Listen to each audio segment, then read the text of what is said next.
Peace and blessings, family. This is your brother asarimhotep with the Madhu Andela Institute for the Advancement of Science and Culture, as well as the Martin Delaney Center for Egyptology. Today, we have a very, very special guest and a very, very special topic. We have Brother Hondo Solomon, the author of the Polygamist Papers, and we'll talk about polygamy and the benefits, disadvantages, the controversies, and everything surrounding this particular ancient institution. So, all that and more when we return in just a second.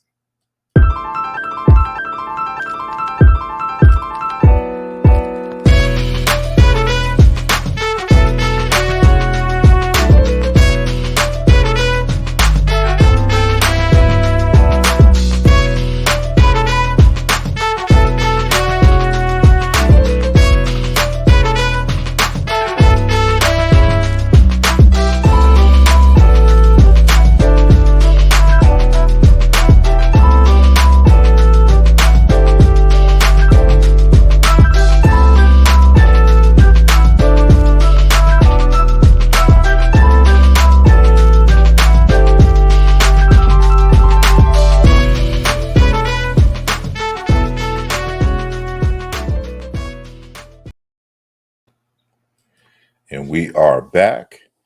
And again, I'd like to thank everyone for joining the program. Those of you who are listening live or catching the archive, make sure that you like this video and that you share this video. This is a very important topic. I want to make sure that everybody in the universe, in the social media sphere, continues to have this particular conversation. And so, before we get into our topic today, and my camera just decided it wants to go out, and there we go. And so, before we get started on our topic today, I have just a few announcements. So, as you all know, I am part of the Aket Tours uh, tour that is coming up in Egypt in February of 2022. And there will be a major conference there. And I am one of the speakers at this conference.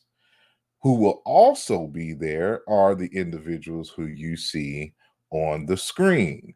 We have Professor James Small, Dr. Leonard Jeffries, Brother Anthony Browder, Dr. Solange Ashby, who's an Egyptologist, a nubiologist, Dr. Rosalind Jeffries, Dr. Wade Nobles, and Brother Infadishi Jehuti Mess. And I think two others have been added.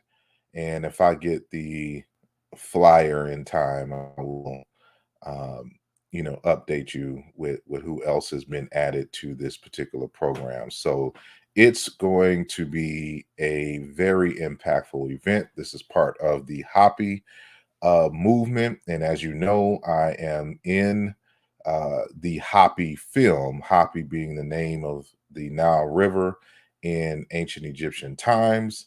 And so while I am there, I will also be shooting for my documentary, which is called Chiena Intu, and which means the Intu family. And we will be exploring the relationship between ancient Kemet, its language, culture, philosophy, etc., with that of modern Bantu language speaking communities, primarily in Central, Eastern, and Southern Africa. And so, you can help be a part of this particular process. We are accepting donations and investments. So we'll talk more about that in the near future. But you can join our Patreon page. That's patreon.com/asarimhotep. And you can support that way. You can also support by purchasing some t-shirts. Uh, we have, the Kimoyo, shirts. We have the totem for African Americans, the Bai and Kole shirts, and a whole slew. And you'll be seeing the Ma'at Thematics shirts coming soon. And you can get this shirt, and you'll be able to get the Black is Not a Race, it's a Vibe shirt. The links to the store will be in the description. And so, if you don't know by now, I started a publishing company called Madhu and Della Press. And the first text for 2021 is Muntu wa Zombie by Dr. Chilimamela Mukinge. And it is Portrait of Human as God's Special Creation, where we're talking about African creation stories, African philosophy, religion, and languages. And the author is from the Democratic Republic of Congo, of the Baluba people. And so he's giving you some deep insight into Luba culture and philosophy and language, and doing a cross comparison with other African groups across the continent. So make sure that you go to madhuandelapress.com and you pick up a copy. And at the same time, while you are there, you can pick up or pre-order for the Chiluba Maweja, Yoruba Orisha, and Ancient Egyptian Ak, an exploratory etymological study. And that's the book I have in my hand. This is a proof copy. We've got just a few edits that will be released on Saturday, November the 6th. And so we will be in Houston at that time, premiering the Hoppy film. And so while I'm there, I will have copies of this available. But if you don't want to wait to get your order in, then I suggest you go to madhuandelapress.com and pre-order the text. And so I think that is it for my announcements for now. And so with that said, I will introduce our special guest for today. And so, Brother Hondo Solomon, he is the author of the Polygamous Papers, an introduction to polygamous culture and its principles, pitfalls, and ethics, which you can currently get at Amazon.com, and the upcoming sequel to the text, Polygamy as Economic Warfare. He is he is the founder of the Design Suite, which is a company providing customized literary services for artists, entrepreneurs, and corporations. Additionally, Solomon is certified in iridology and holistic health consulting, and has expertise in other scientific fields, having also trained in historiography, Ayurvedic, and Chinese medicines. His upcoming sequel, Polygamy as Economic Warfare, debuts on April 2022. So without further ado, I want to welcome to the program Brother Hondo Solomon. How you doing, good brother? I'm good. Thank you. Thanks for having me. How are you?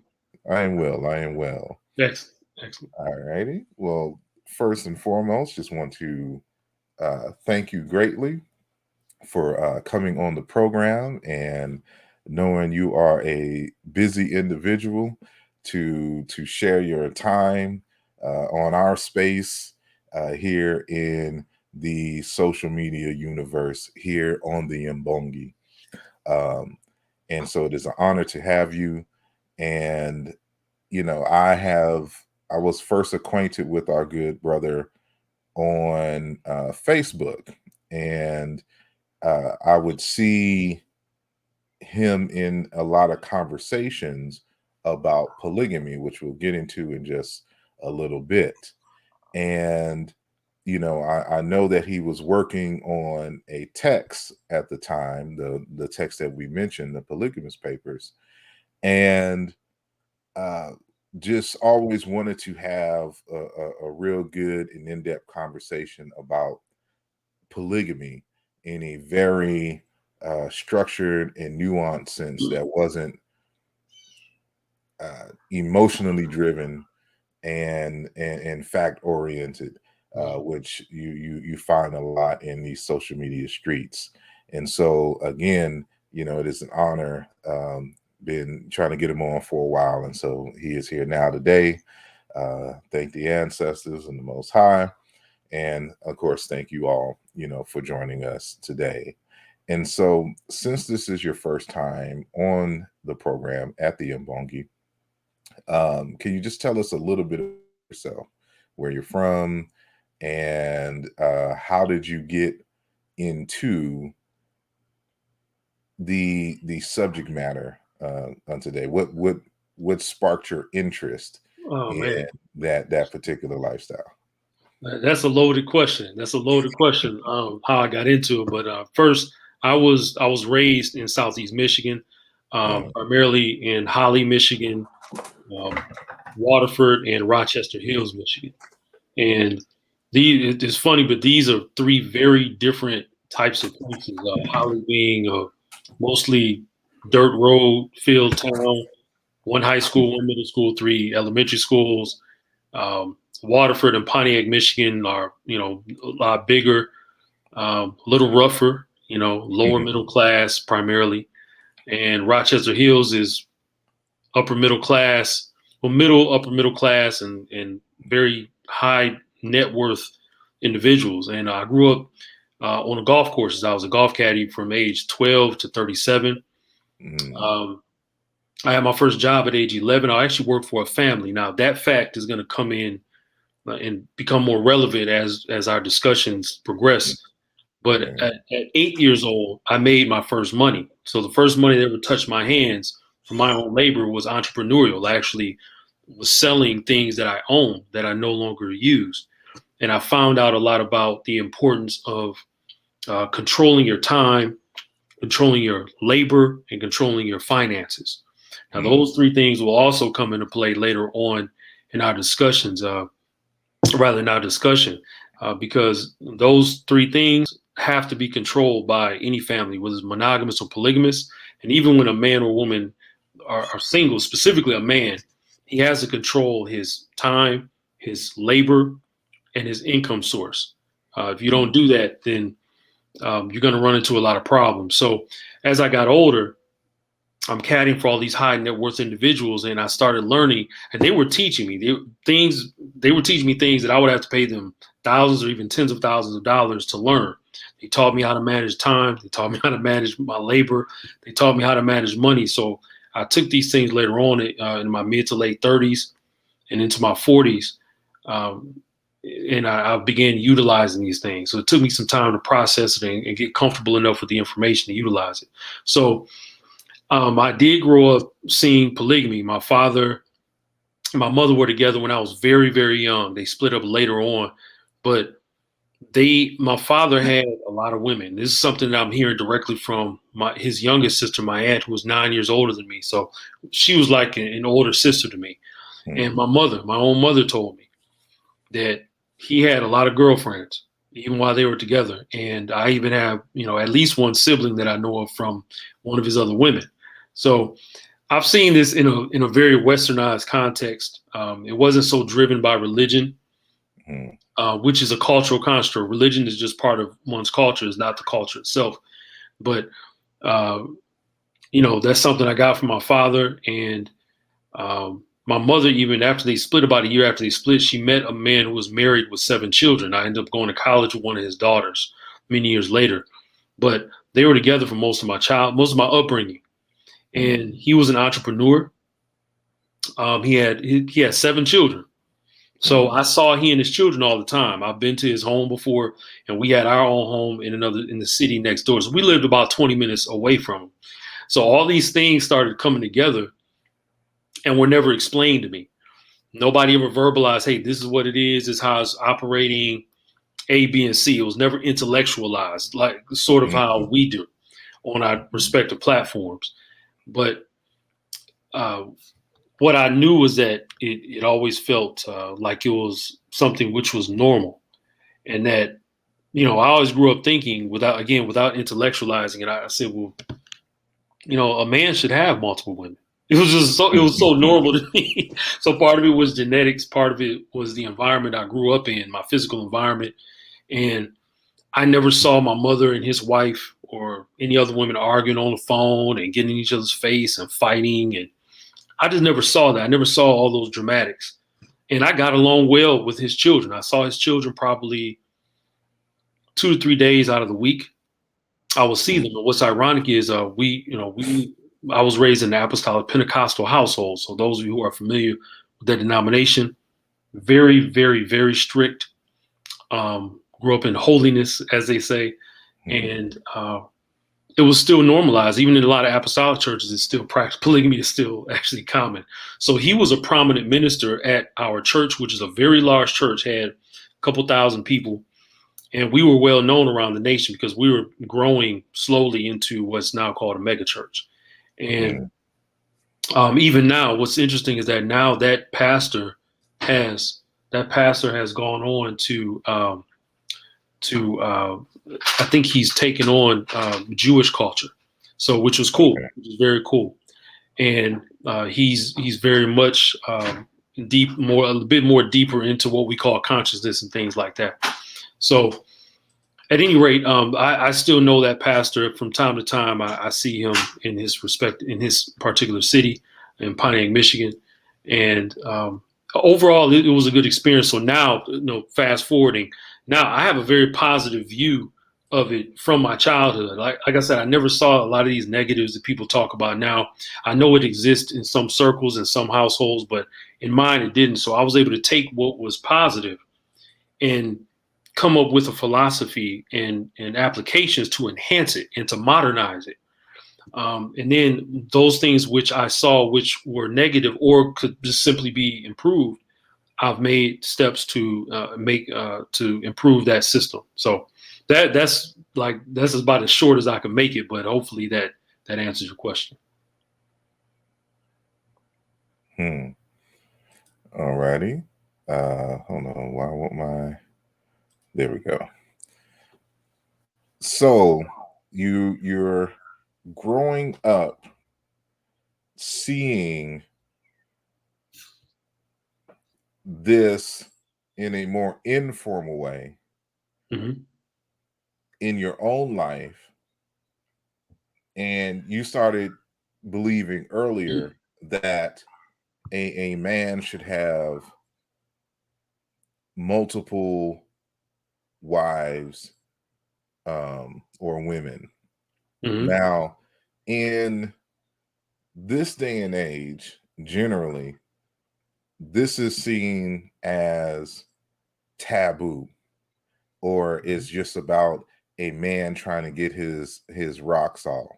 Correct. And so you have those who believe that, some bring the argument that, well, if God wanted men to be monogamous, why did he design the men to produce so much sperm, to provide the ability to impregnate many women, while women can only be impregnated, one time, a year.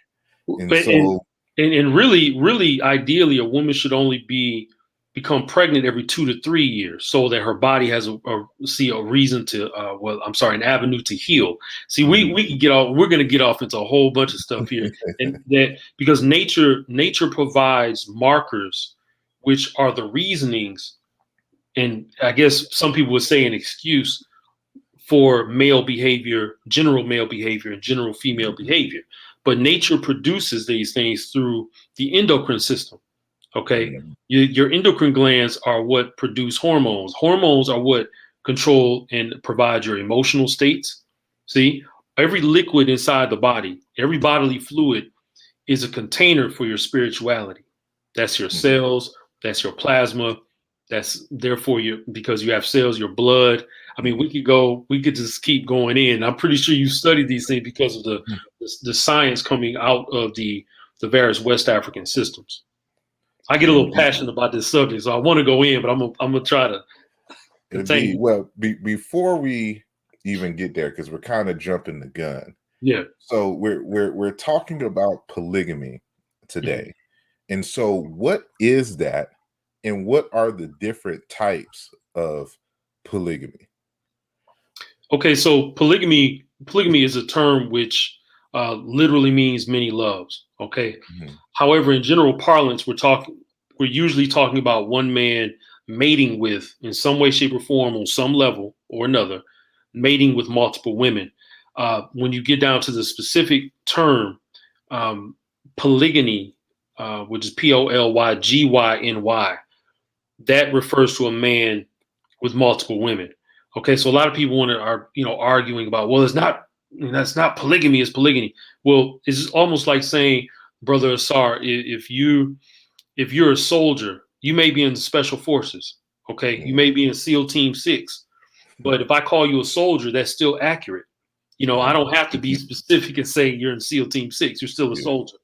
So people have to sort of understand the nuances in real time conversation. You also have polyandry, which is when one woman mates with, in some ways, some way, shape, or form, or on some level or another, with multiple men. mhm, Polyandry is only practiced by about 1% of the polygamous cultures that still exist today. And again, this is what we were touching on before. This is partly because of biological reasons. In fact, most of it is for biological reasons and also for practical reasons. Remember, the the bridge between nature and how all living beings interact, whether they're within or without the natural order, mhm. that's going to determine other factors that play on the systems that are created, if that makes sense. I understand. All righty. And so, go, Brother. go. One more thing. I want to make sure that our audience understands that when we start talking about polyamory, polyamory is not a marriage system. So, from the Mhm, humanistic aspect, all of these systems are designed to create some household, a functioning household. Polyamory, in and of itself, is a sexual system built off of romantic love, and a lot of polyamorists will claim it's not about sex, but again, we would have to go deeper, maybe in another conversation, or maybe deeper in this conversation. mhm. But polyamory is not a marriage system in relation to polygyny and polyandry. So So if if hold on, am I hearing an echo? Yeah, okay. If so there's a difference between, like I'm a single man uh by state, meaning I have not gone to a marriage. Mhm. I haven't gone to the court or whatnot and got a marriage license and married a woman. So I'm just a single brother, but I refuse, not necessarily refuse, but at this particular time, I do not want to quote unquote settle down. I want to explore my options and and build relationships, intimate sexual relationships with multiple women. That's something different than I want to marry multiple women. And what's the fundamental difference between just me being just like to have various sexual partners versus having a number of wives? Mhm. What separates the two? So the difference is humanistic. Okay. So one is simply a biologic drive. Okay, sex is a biologic drive. I mean, if you don't have sex for a certain period of time, and depending on your state of mental and or rather psychic, spiritual, and physical health, you can actually come down with permanent illnesses and terminal illnesses, which will take you out via chronic conditions. Okay, so um, the difference is one is very purposeful. When you start talking about householding, okay, Mhm, it means that the man is in charge because remember, polygamy is always patriarchal. It is progressive, and it is pragmatic. And a lot of people don't like that first P word, but it is. Um, when you go to polygamous societies, the those societies tend to be more traditional. So they're going to take the natural need, biologic need for sex and for mating, in other words, and they're going to put borders around it. And then you're going to create a system out of it so that it protects everyone involved. That's the man, that's the women, those are the children. And then once you extend outward, it also protects your community, meaning your tribe. It's going to protect that nation as well because you're gonna have more hands on deck. You're not going to have a lot of single people walking out into the populace because it's been proven statistically when the general populace of younger people, and they usually measure it between ages 18 and 34, when you have mostly single population of women and men in that age range, the people in the age range tend to become imprisoned more often. They make up most of the violent offenders. You see a lot of sexual illness and also sexual dysfunction in general.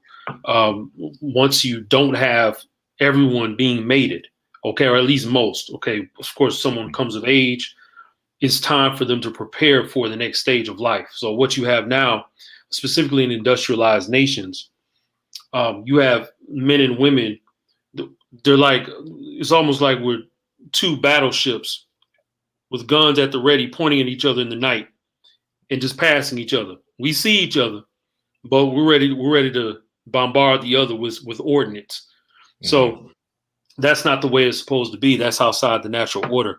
So once you because you brought up two systems, Mm-hmm. just mating and then mating with a purpose, which is what you said was marriage, is that M word.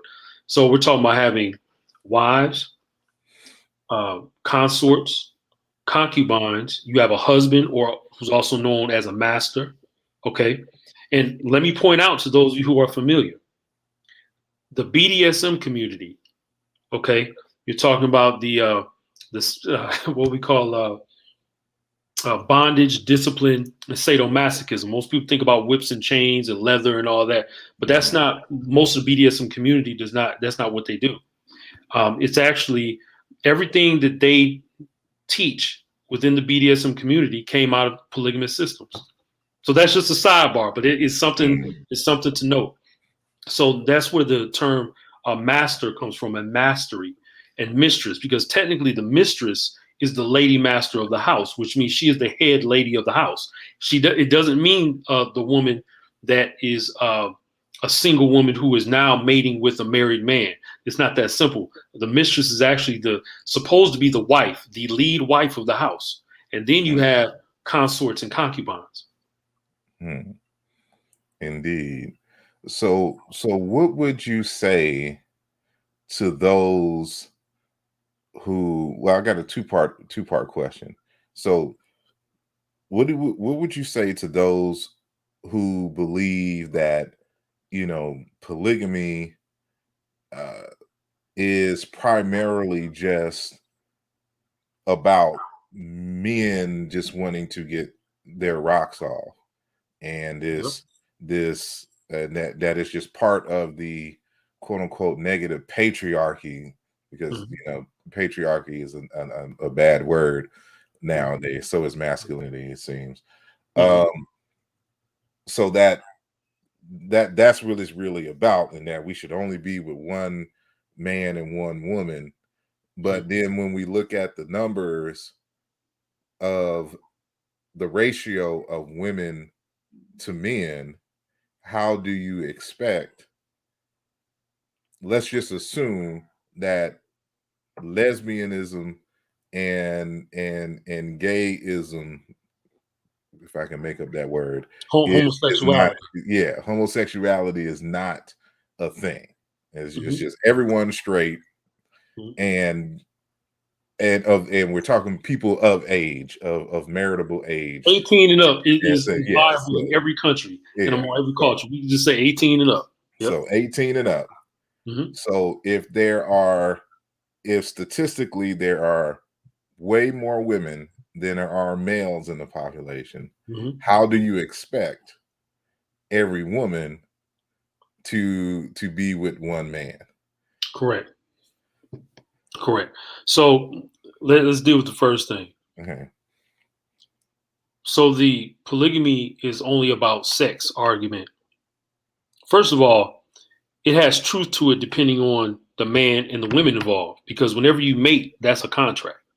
You have some type of contract, some type of agreement with that person. And the fact is, some women are just attractive to a particular man and she likes him too. Now, the difference in a polygamous system is, and the natural order is, if a woman is going to cooperate with that man and she's going to be loyal to that man, then you may have a very highly sexually charged relationship. And that relationship with that woman may center around that. However, there's still some level of physical care for that woman. In other words, she may live in another home. She may live in the same city or what have you. You see each other. Obviously, you're going to have conversation. You're going to go out. And remember, I'm speaking from according to modern parlance, because my work upgrades and modernizes polygamy, right? So that may be, I mean, I have consorts like that, and, but they're cool. They're really cool women. And, I care a lot about them and we watch out for each other. But the nature of that relationship is very sexual. Now, there's nothing wrong with that. So what people are trying to do, and these are mostly non-virgins talking, okay, when they talk about this, and they're saying, well, you're lusting. Well, lust is actually biologic. Okay. You have multiple hormones that kick in when the complementary gender is only about 10 feet away from you. Your hormones begin to shift. Then when they get closer to you, now you're picking up their pheromones and it's literally sticking to your skin.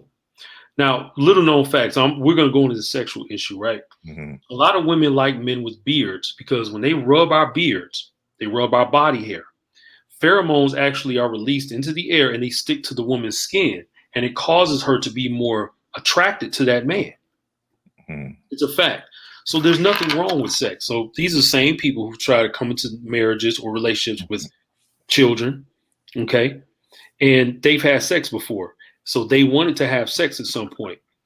That relationship, at least at that point in time, was about sex. There's nothing wrong with that. But the problem comes when there's no type of plan or commitment involved. See, now we're getting into something else, and you just all over the place. You're all outdoors. So polygamy, this is one of the reasons why sexual concubines existed. And we have courtesans. See, this is why they existed, because, if that man is just really attracted to that woman, she likes it, she usually wants some type of care. That's okay, because at the end of the day, you only go around people that you have a verbal or nonverbal contract with, and you are going to be around them for a particular purpose and design. So, and a man may not have women around for that purpose all the time, because sex and finances are the weakest parts of your economy. Your sex drive can change. It can increase or decrease. It may not be necessary at a particular time, especially if you're engaged in combat or you're under high levels of stress. Your finances can be taken. Finances are difficult to gain. They're easy to lose. It's easy to lose. See? So whatever contract you have with a woman, or ladies, if you're listening, whatever agreement you have with a man, why you're there, what he wants you to do, what you're good at, how you're going to relate with him, you have to have that agreement.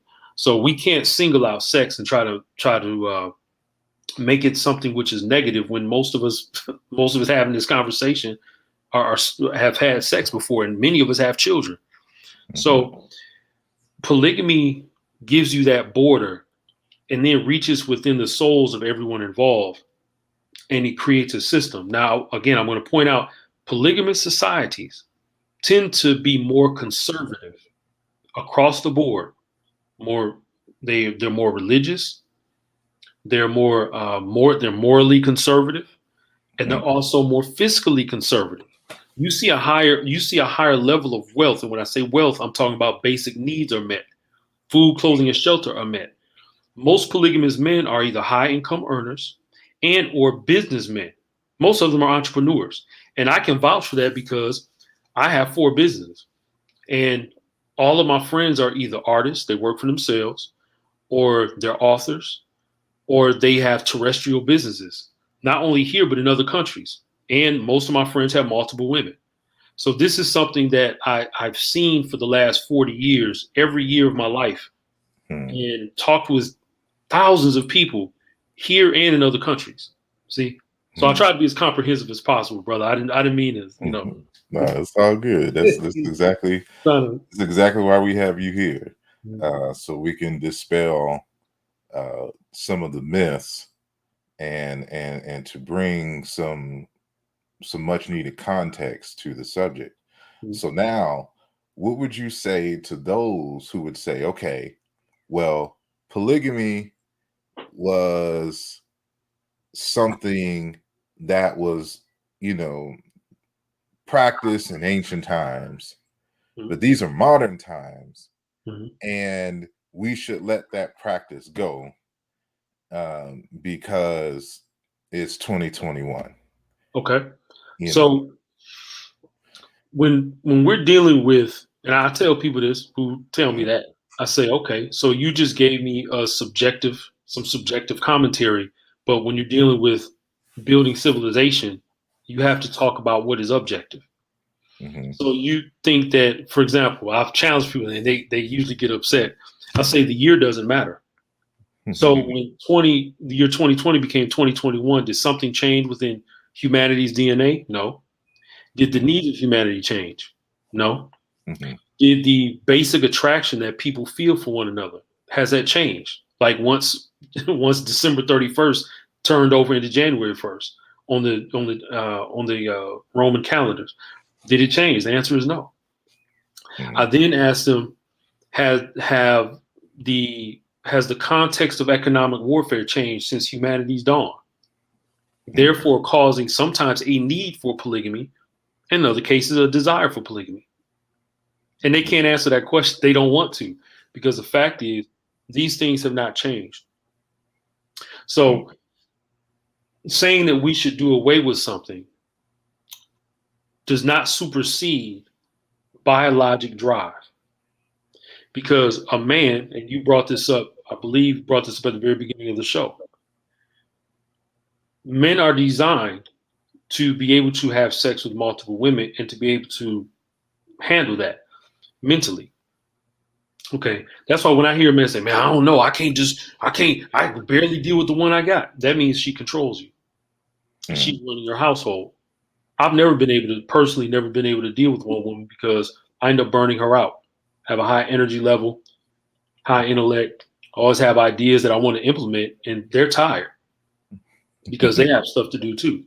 So you start asking them these very objective questions. Why should we stop doing it?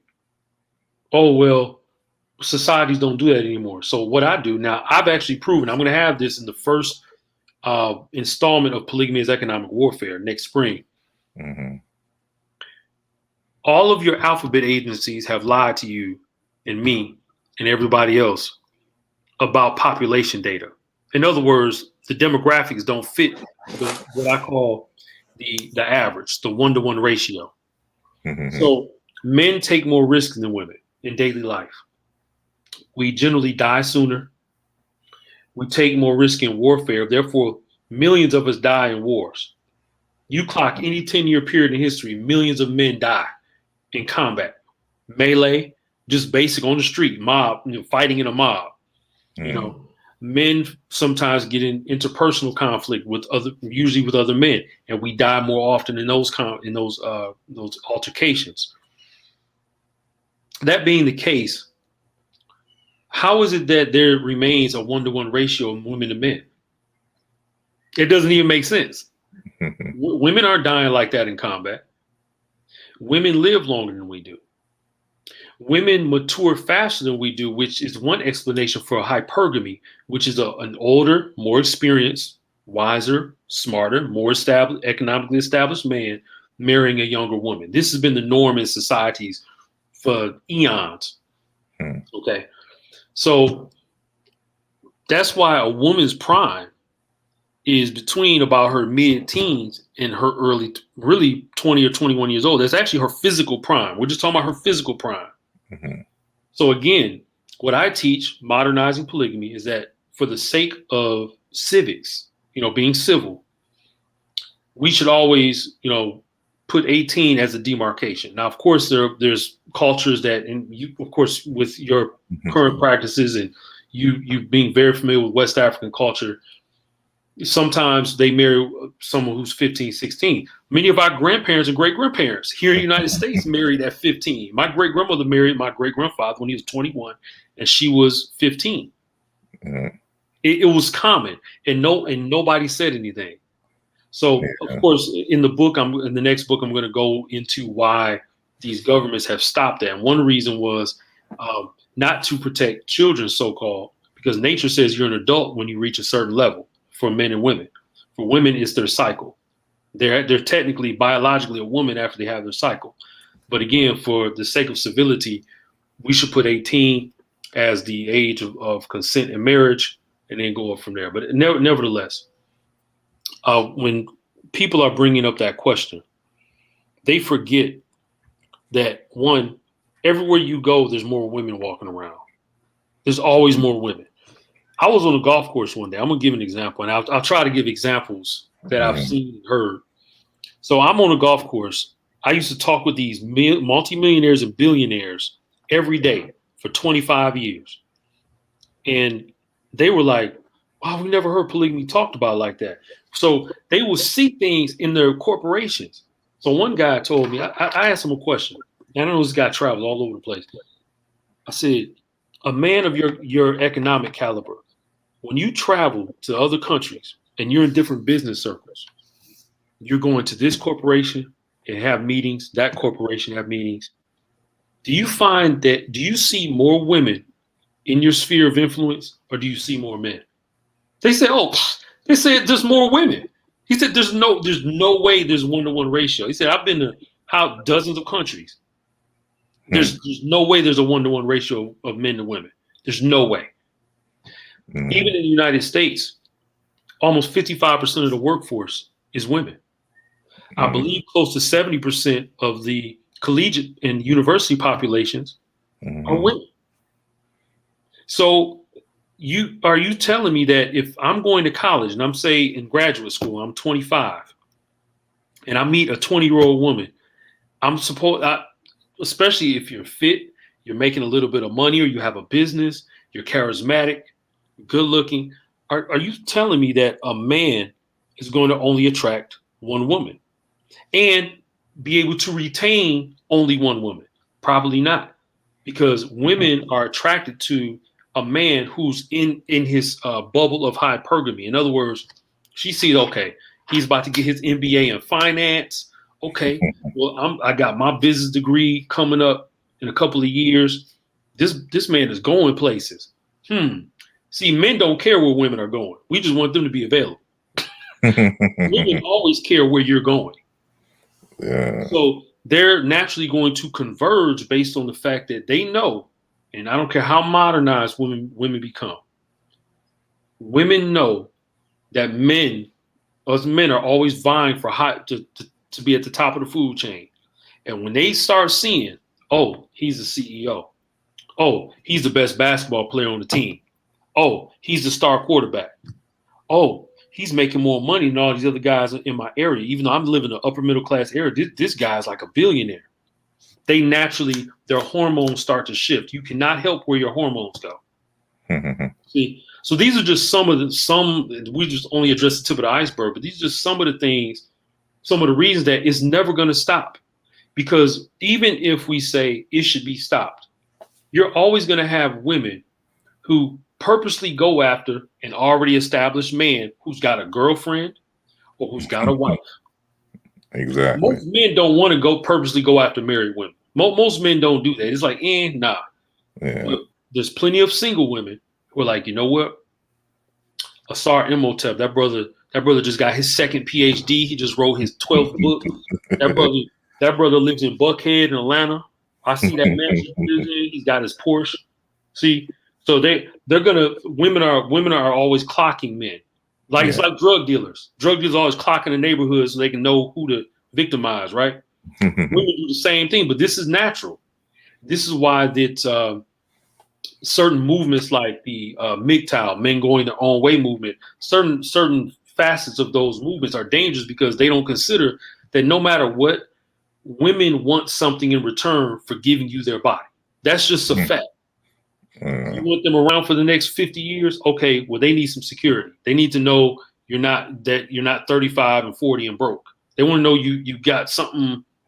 They need to see you on the rise or something. So it's never going to stop. Indeed. And before we continue, for Mhm. those of you who are watching, I'm going to need you to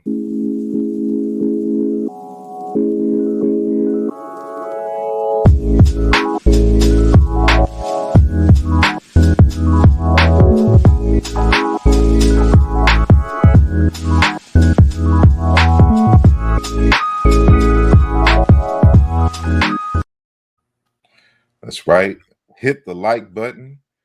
And for those of you who haven't subscribed, make sure that you hit the bell. Subscribe and hit the bell so that you will get the notices for when I upload videos or if we're doing a live.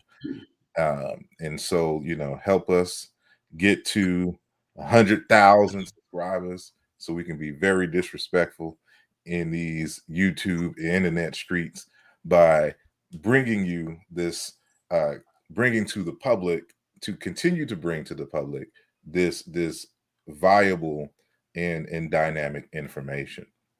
And so, uh, it sounds like, and I know, if I just mention this name, a lot of women are just going to cut the whole internet connection off.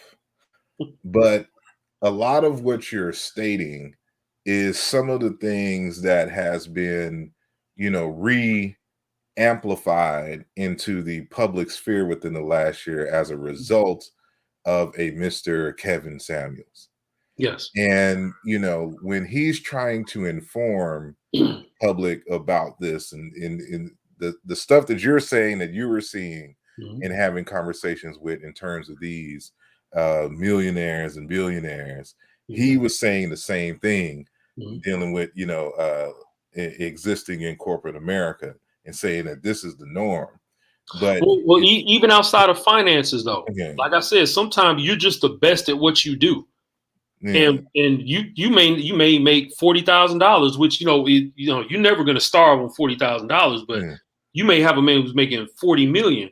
But if you're making 40,000, but everybody you have the women see you, all your brothers respect you. You're at the top of the mm, food chain in your circle. Women are still gonna want you. They'll probably want you more than that millionaire, because the millionaire he may not be he might not have that circle of influence like that. See, mm, and if I just want to let yeah, everybody know I've seen this before because I have an older consort, uh, almost my age, and I have some younger ones. And mm, she talked with one of them on the phone. She said, "Do you mind if I see pictures of them because they live in another country? I used to go, I used to go visit them before they locked down the country of my women. I got kind of salty about that, but that's something I'm dealing with, and that maybe another conversation will deal with how a man should move when that occurs. mm, But I remember she saw pictures of them, and then she talked with one of them on video and spoke on the audio call with another one. She said, you know what? She said, that's interesting. She said, they're very good looking. She said, yes, no, I'm cute. And she was. This is a fine sister, nearly 40 years old. mm, And I said, yeah, they're good looking. I said, why? So if they were ugly, you probably wouldn't respect me, would you? Now watch this. Remember, resources for women is what beauty is, a woman's beauty is for men. Okay, mm, period. So she said, no. She said, I wouldn't respect you. She said, I wouldn't do this with you, period. She said, how would I look? She said, I'm cute. She said, why would I want to be with a man who attracts ugly women or who doesn't attract any women at all? She said, that doesn't even make sense. She said, yeah. no, I would not be here. So I'm telling y'all what I know. That goes deeper into what you were asking me before. Now, given what you just said, and I already know the answer to this, and but in terms of American women versus non-American women and Mm-hmm. the acceptance of this particular lifestyle, what has been your experience uh, regarding American women Mm-hmm. versus non-American women? So it's easy to assume that, and I've been asked that question a lot, especially by men here in the States. Hmm. But American women, many of them are open to it. I rarely ever have a problem with a woman that I meet. If she likes me, she usually, especially if she's seen my work, she already know not to even, talk to me. She already know where this is going.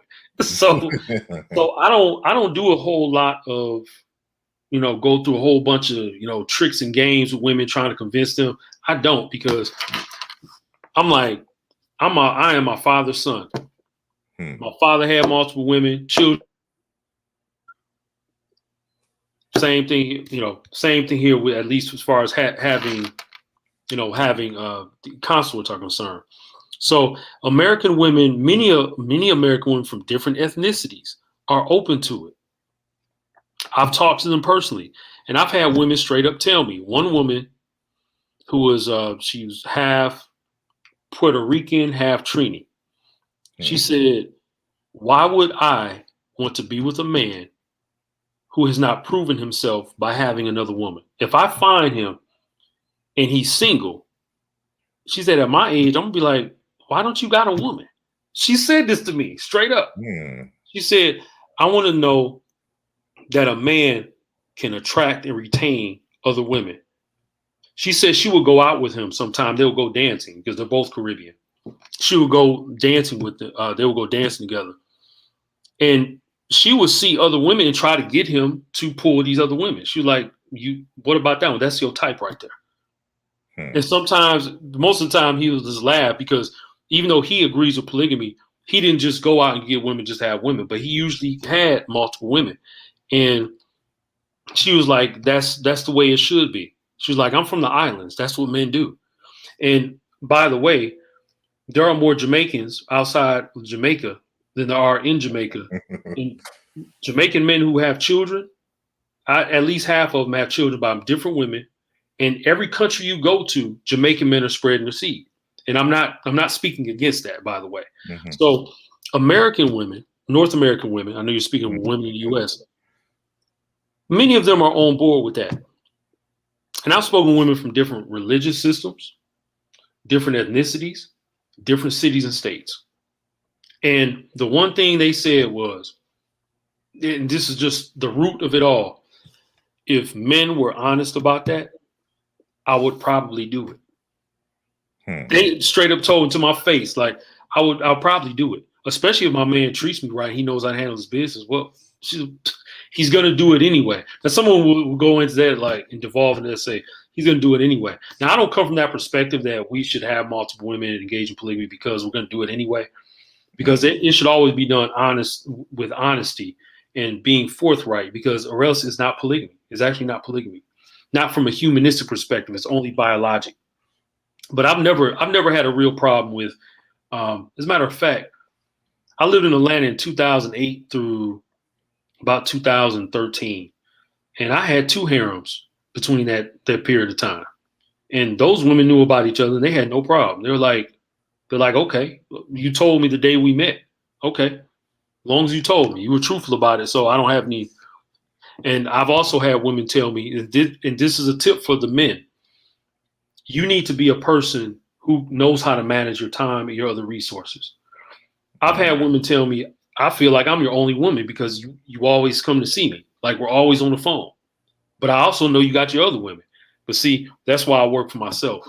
And that's the tip that will get every man to free up his time. If you work a 9 to 5 job, it's difficult to do. It's doable, Hmm. but it becomes more difficult because especially if you have a higher position, the corporation may ask you to come in and do overtime. You may Hmm. have to attend your children's events during the day. One of your women may be demanding your time. So I always tell men, when at all possible, be either make at least 100,000 if you're gonna have two or more, and or you want to have your own business. Even if you're only making, I know a brother who makes $30,000, but he owns all his stuff. He owns his house, he owns his land, he owns his car, Mm. and he has multiple women. So Indeed. American women, no problem. So the question then, so outside of the situations where an individual has just multiple sexual partners, Mm-hmm. for those who either within a marriage context Mm-hmm. in which they are close by, or let's just say in the situation in which you just described with yourself with out of the country, when children arise as a result Mm-hmm. of these relationships, how what's the dynamic of the relationship with the children Mm-hmm. in this type of situation where unless like you like in traditional societies where Mm-hmm. the man, unless There's a had compound. his house and then he had compounds, but Mm-hmm. everyone was still in the community, Mm-hmm. versus in the United States you may have a son here and a daughter in Iowa, da da da.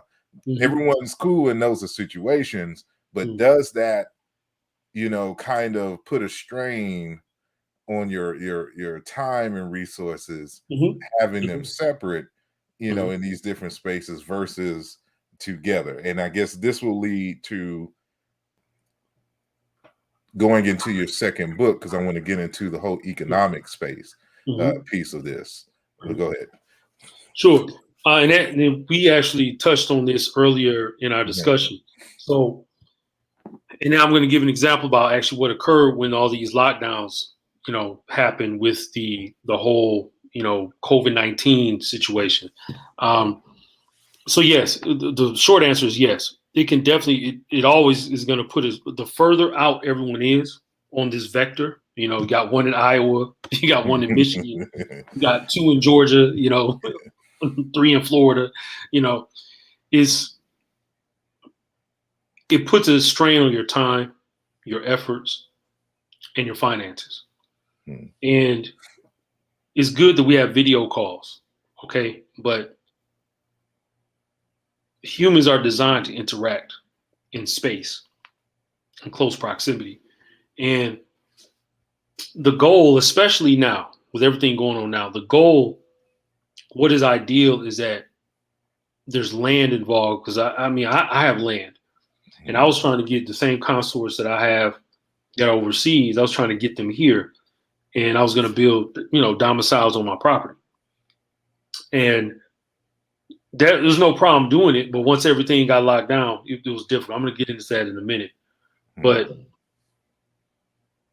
spreading yourself too thin is not a good economic warfare strategy. Hmm. Okay. Especially now. The tighter your environment gets, in other words, the on your household and its legacy, the closer in proximity you have to bring everybody. Hmm. Because, for example, I'll give you an example. In the Philippines, I know this for a fact. Now, brother Asar, if you were my blood brother and you lived, let's say they use kilometers. Let's say you live 2 kilometers away, right? So that's about 3 miles. I wouldn't be able to see you, and you wouldn't be able to see me.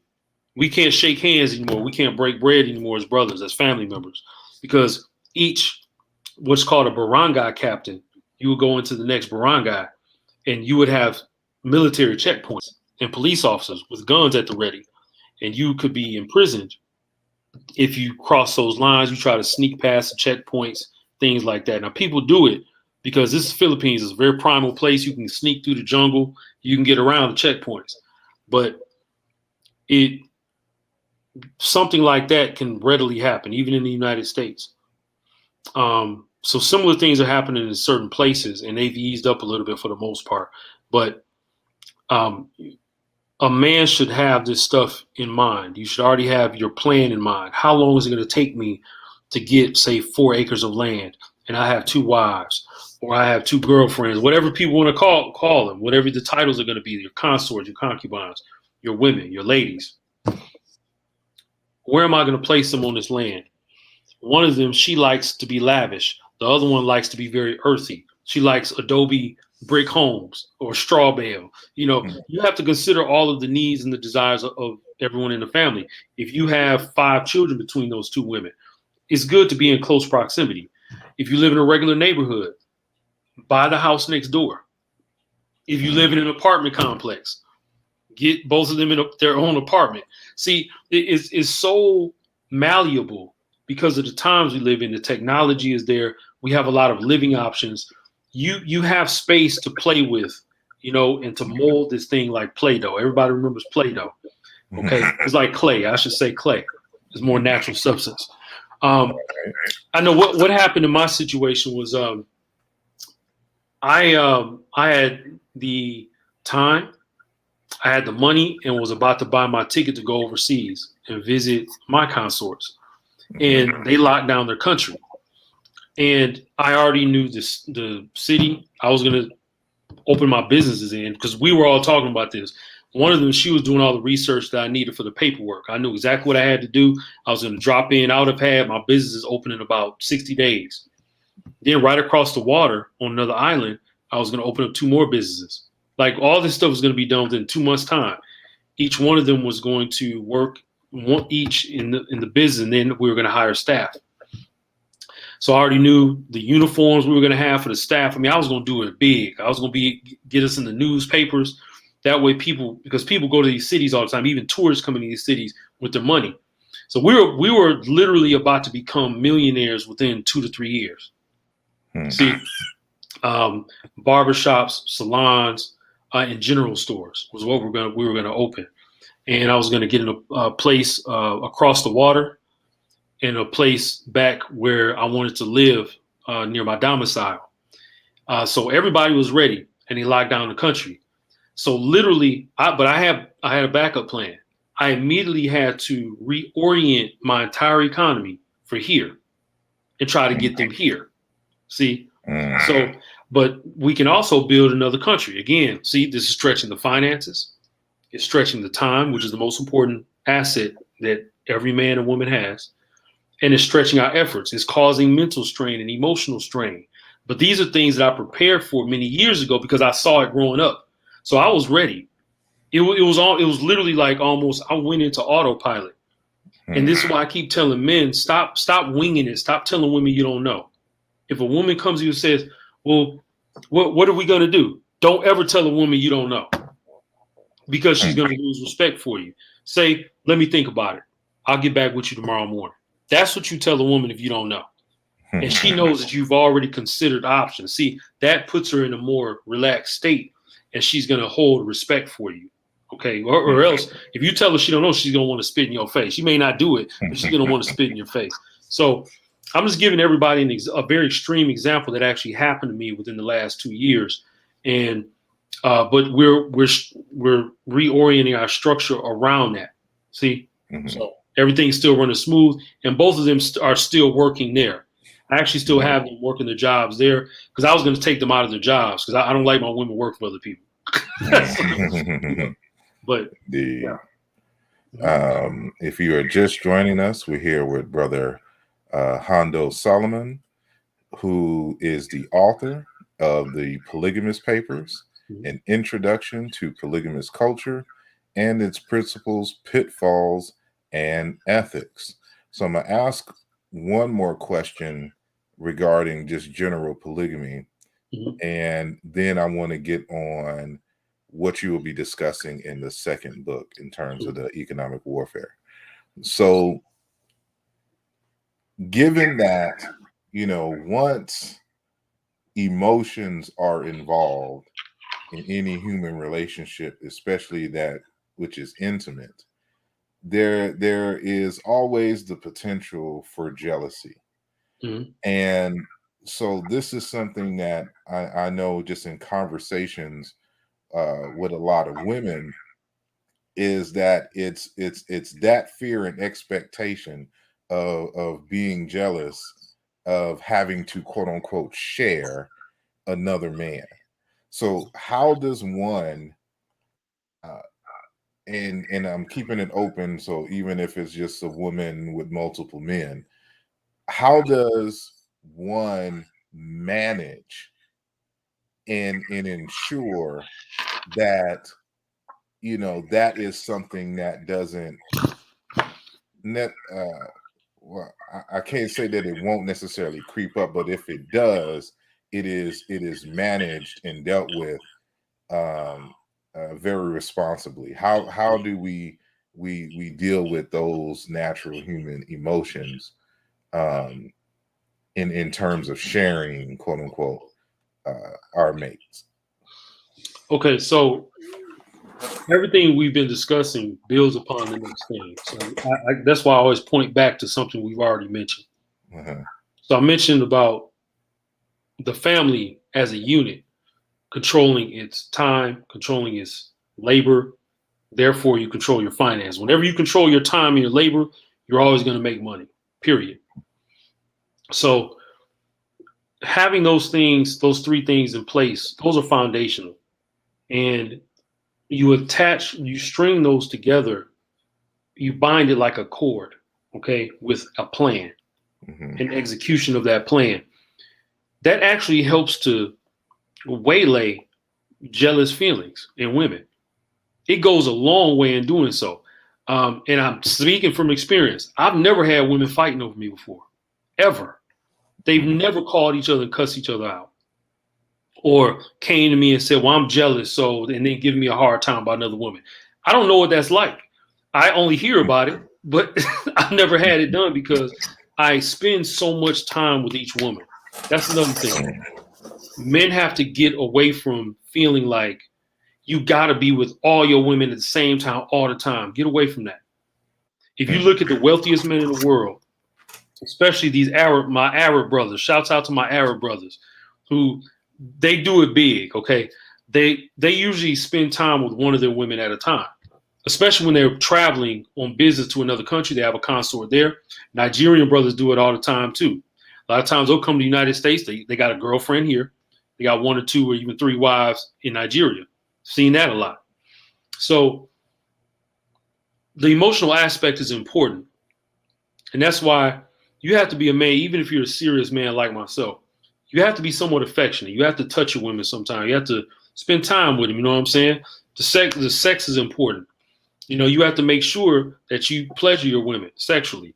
That helps to waylay all of these jealous feelings. It does. Making sure that they're secure and they have a plan in mind.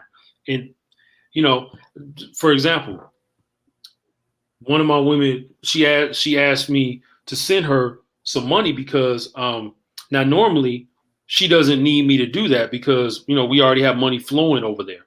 So, but she did something huge for me. She did something huge for me, and I didn't even ask her to do all that, you know. And I know that she took money out of her pocket and spent the entire day doing that for me. Hmm. And I said, man, she really went the extra mile. I was like, I'm gonna do something nice for her. So I was gonna take care of that when I arrived, but because of the lockdowns, I couldn't. I said, I'm gonna send her a nice chunk of change. Things like that. She never bothers me about it. When ever told off, she'd be like, oh, I called you and you didn't pick up. You probably talking to your other girls. I'm like, maybe I was. And I don't, but that's another thing in the conversation. Even when women are trying to pick at you and they're running the ish test. I don't want to cuss on the program, but when they're running the ish test on you, um, they want to talk about other women, things like that. Just just be like, nah, just blow it off. So when she mentions that, I say, well, maybe I was talking to another woman. Most of the time I'm not, but I say maybe I was. And I just start laughing. Then we go to the next subject. We start talking about something else. So it is very, very important that a man masters the art of politics with women. Because when they see that you know how to manage that with them, they'll cooperate with you the whole way. They don't. I've never had a woman give me problems about other women ever, ever. So these are some of the things I can tell, man. So you actually pose a problem, and I try to give potential solutions for it. But always keep in mind, emotions are important even for the man. So never ever ever dismiss a woman who's in her feelings, because they tend to go all the way in with their feelings.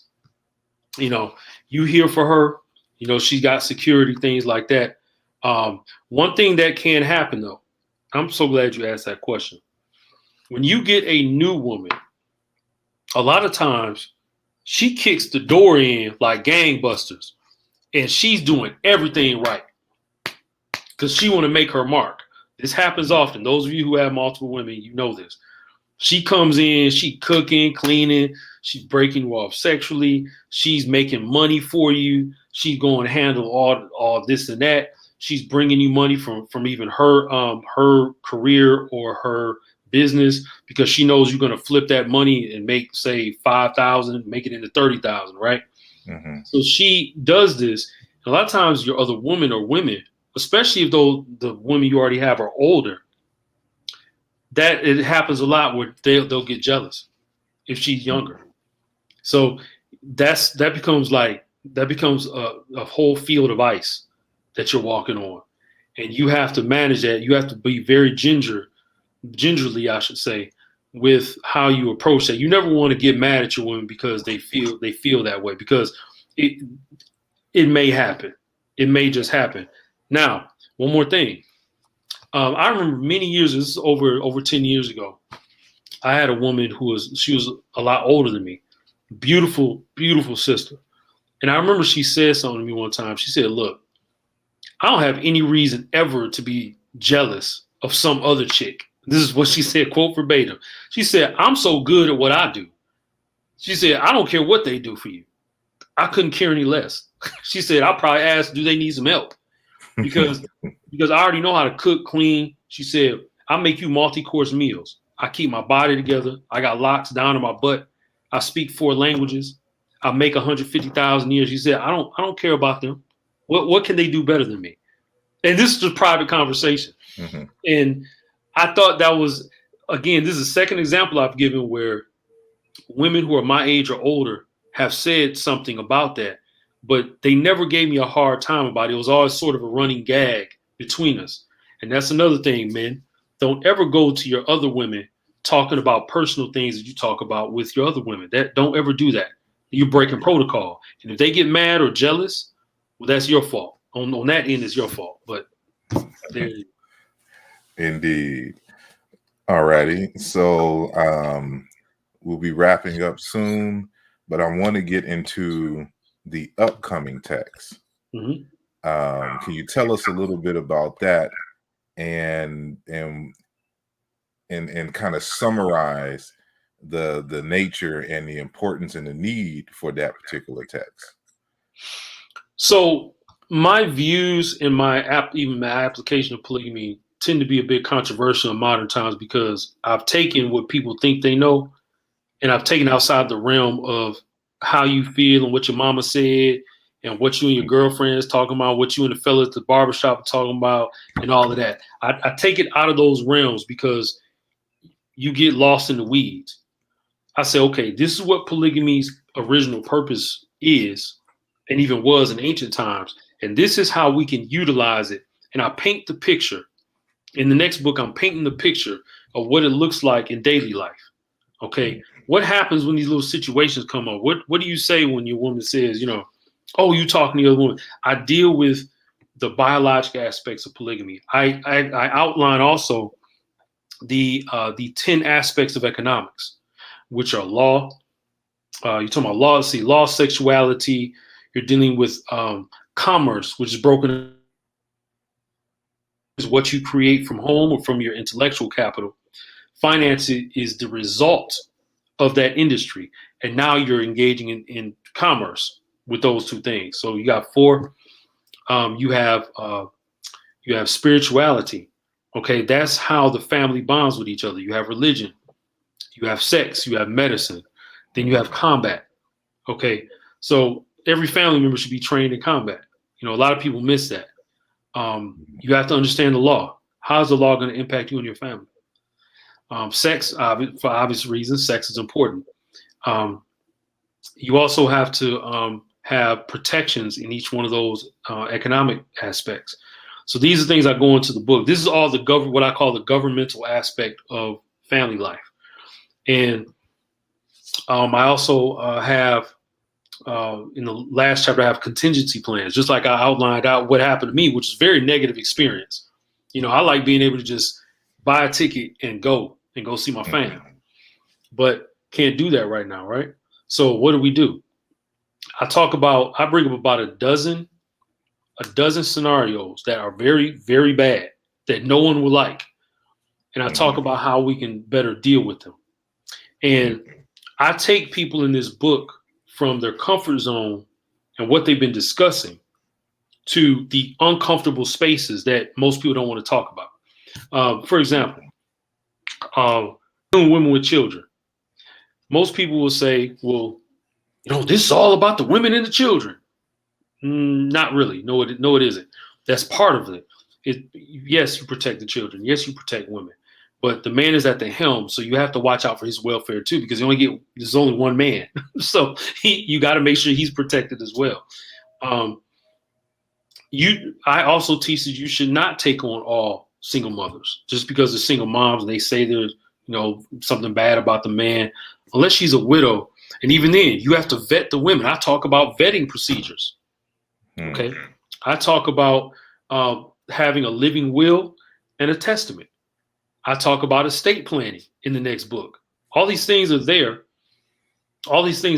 How do you manage having sex with multiple women? How do you cleanse yourself? Nobody except me is talking about how to cleanse yourself. You're not supposed to have sex with two women in the daytime, for example. This is why in Hebrew culture, you bathe.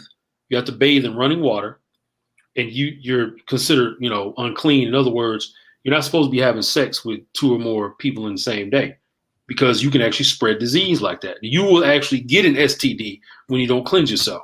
And it has nothing to do with who you slept with outside the marriage. See? So, and I do want to let everybody know the entire conversation about polygamy on the internet started with me. I was not the first person to talk about it, but as far as spreading the information, even a lot of the groups on Facebook, most of the groups after 2011, most of those groups are stems of the branches of the root that I started with a group I had called Polygamy Research. Nobody had a group like that. I was bringing up documentary evidence. I had primary documents. I had my experience. I had a lot of people who were coming from Africa, coming from East Asia, who practice polygamy, coming from South America, who practice polygamy. Like I said, most of my friends are polygamists. So I've got a lot of credit in that sense. As far as being in it is concerned, a lot of people think I just went to the library and cobbled something together. Not the case. So this next book is basically showing you, in a nutshell, is showing you how to apply polygamy in a modern context. Then I have 3 more volumes after that. So it gets really, really interesting because polygamy is not difficult. It's complex and it's intricate, but it's not difficult. So people have to have a different mindset approaching it. Indeed. Sorry if you see me looking. I have this window open, and it seems like some squirrels trying to get their polygamy on. Get rid of this grass. Any kind of movement, I'm like, no, dogs getting the gate. But I do appreciate greatly you sharing. First, sharing your time with us, and then of course sharing your wealth of knowledge on this particular subject. And I know there's many different doors we can open and topics that we can address, but I want to give them just enough that everyone wants to know more, so they can go get the book that's already out, the Polygamist Papers, from Amazon. And then how can they keep in touch with you so that they can be reminded of when the new book comes out in April of 2022? So Facebook my Facebook page has been lit for years. So Facebook, look for me under Hondo Solomon, and Instagram. You also find me under I believe Hondo Solomon. I haven't been on my Instagram in a while, but I'm gonna have some all new stuff coming out anyway, new videos on you. Also YouTube, definitely. I have I believe 93 videos on YouTube on polygamy. So you want to get down with some intel. That's the place to go. And uh, I've got a show coming out called the Polygamous Papers podcast. So Polygamous Papers is a brand. I've created a brand out of it. And those of you who own businesses or you're artist, you want a ghostwriter for your book. You want someone to handle the literary process for your blog, brochures for your business. We have what I call with the design suite. My business called the design suite. We have what's called Bespoke literary services. It's a term I came up with because I custom design. I've been writing since I was 3. Literally, I've been writing short stories, and I wrote for businesses before, did their blog, all of that. I've been writing for 40 years on the high level honors courses, graduate courses, all that stuff. Graduate level courses, I should say, and international writing contests. I've done all these things, and I want to make sure that people's presentation in print is on the highest level possible. So I provide legacy services in that regard. So if they want to contact me for that, again, you can find me on Facebook, Instagram. You can contact me, and of course, so if they can't find me there for some reason or on YouTube, they can contact you, and then you reach out to me. Indeed, I'm gonna definitely get the specific communication details, and I'm gonna put it in the description for the viewer so that they don't have to guess where to find you. And thanks for having me. I really appreciate you inviting me out, and thanks to everybody else for listening in. Indeed. Well, do you have any closing words? Is there something that you want to state that we didn't get to touch on? I'll give you the last words. Well, yes. I just want to let everybody know, man or woman, that we didn't get a chance to really address a lot of the concerns of the ladies in this portion. But of course, hopefully we can do this again. I can address those things. But in the book, I will be addressing. I got a whole sections to address women's concerns in the next book. But you always want to approach, because we're talking about householding. We're talking about people's lives. So this is a serious subject. This is not just to be blasting people and getting mad at polygamists and blame. So you got these men out here blaming polygamous men for there not being any women who want them. And that's weird. Approach the subject matter with gravity, because there are men involved, there are women involved, there are children involved. And they're living their lives just like you as a single man or woman, or as a married man, a monogamously married man or woman. And we're out here doing our thing too. There's no, most polygamous families are not enslaving children and girls and stuff like that. That's like anathema in most cases. Like, we don't do that. So approach the subject matter with gravity. Make sure that you have a proper view of the good, the bad, and the ugly. That's why the subtitle of the Polygamous Papers is Principles, Pitfalls, and Ethics. You always want the good, the bad, and the ugly, because that makes you circumspect in your approach. So again, thank you for having me. I'm honored because I've heard about your work for many years.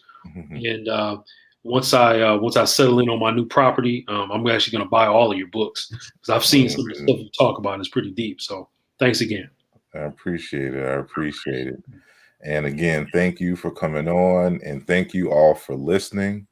Make sure that you again hit the like button and share this video and keep the conversation going. And most importantly, make sure that you go to Amazon.com and get your copy of the Polygamous Papers. And maybe we'll do another show, and we'll have some people who have purchased the book and read it, and they have some questions, and we can keep the conversation there. So drop a review when you go to Amazon. You buy it from Amazon, you read it, drop a review. And those of you who already have it, make sure that you leave a review, because it's got 99 reviews as of today with a 4.7 out of 5-star rating. So it was rated very high. I think it's in the top 10. on all Mm, books on that subject on Amazon. So, indeed. mm, So, with that said, I wish everyone a good day or a good night, depending on where you are in the world. And of course, y'all know where to find me. I'm on pretty much all the major. I'm gonna have to update this so I can put my TikTok in there, even though I have one TikTok video. I plan on being more active in TikTok in the near future, but you can find me there. And if you want to support the channel, you can do so via Cash App, Asar, $ asarimhotep, or again, you can join our Patreon page at patreon.com/asarimhotep.com. And so until next time, we will see you later. Peace.